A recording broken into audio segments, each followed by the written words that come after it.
So, in-announce na itong Lunes ng PBA ang bumubuo ng selection committee para ma-determine sino yung mga players na pwedeng isama sa 50 greatest players na isa sa mga highlights ng 50th anniversary celebration ng Liga. So, ayon sa PBA, ang makasama sa selection committee ay sila Ramon Fernandez, Atoy Ko, Alan Caydic, Dante Silverio, Sandy Barrios, Ding Marcelo, Al Mendoza, Delson Beltran, Quinito Henson, at si Andy Yao. So kung makita niyo yung listahan, hindi lang mga players, dating players ang sinama, kundi mga dating opisyal, isang dating coach, at mga member ng media. So alam naman natin sino sila Ramon Fernandez, Atoy Ko, at Alan Caydic. Of course, Ramon Fernandez is the first 4-time winner ng MVP. Also, ang pinakamaraming, ang player ng pinakamaraming championship with 19. Siya din ang league's all-time leading scorer. At marami pa ibang awards. Habang si Atoy Ko, of course, kilala siya sa kanyang malaking role sa naging 13 championships ng Crispa. Kabilang na doon ang 2 Grand Slam noong 1976 at 1983. Excuse me po. At siya din ay MVP noong 1979.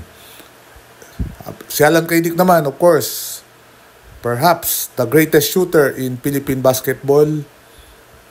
Also an MVP in 1990. Marami na rin siyang championships with Great Taste and San Miguel.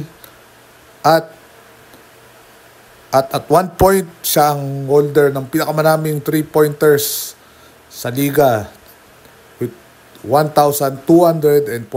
Of course, nabura na yan ni Jimmy Alapag and currently si Marcio Lassiter.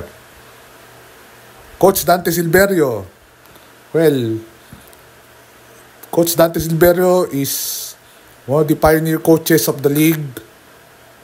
He coached the legendary Toyota franchise in the 70s. He won 5 championships. Yung unang 2 championships ng liga ay siya din ang nag-coach. At yung Toyota Comets noon ay nakuha ang first 2 conferences ng liga noong 1975. Si Commissioner Sandy Barrios, he was the commissioner of the PBA from 2007 to 2010. At one point, siyang OIC, then eventually became the commissioner. And before naging commissioner si Mr. Barrios ay naging official din siya ng liga. I'm not sure if he worked since the time of Rudy Salud, but nung time ni Commissioner June Bernardino, ay siya yung parang right-hand man ni Com Jun B. And meron nga nung 2001, nung kailangan mag-leave of absence si June Bernardino, ay siyang malili bilang acting commissioner. Si Ding Marcelo, actually si Sir Ding, boss ko siya dati sa Manila Bulletin.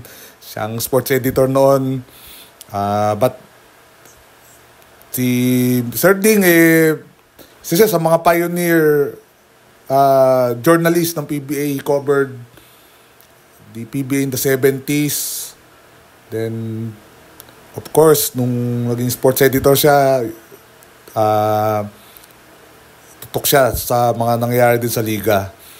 Al Mendoza, si Sir Al, dating sports editor ng Philippine Daily Inquirer. He also covered the league in the 70s. Also for the Bulletin, magkasama sila ni Sir Ding. And I believe, at one point daw, nag-ano yun siya sa radyo, sa radio coverage ng PBA. Isa sa mga broadcasters doon. From what I read, from what I heard. So, yun po, si Sir Al Mendoza. Isa din to sa mga senior journalists. Actually, editor na si Sir Nelson Beltrans ng Philippine Star. But before he became the sports editor, ilang taon na rin si Sir Nelson na nag-cover ng PBA for the Star. I believe he covered yung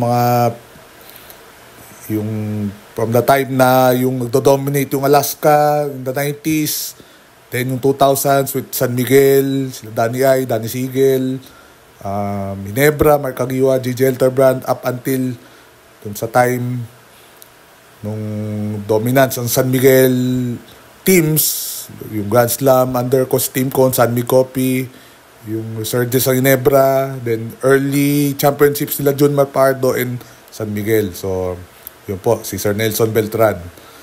Kasama rin niya to sa Star.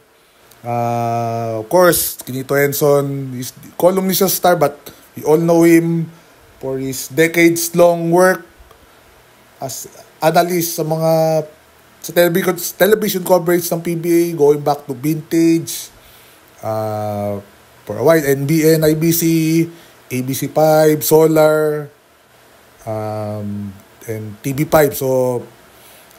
So si Nadine, Quinito Henson,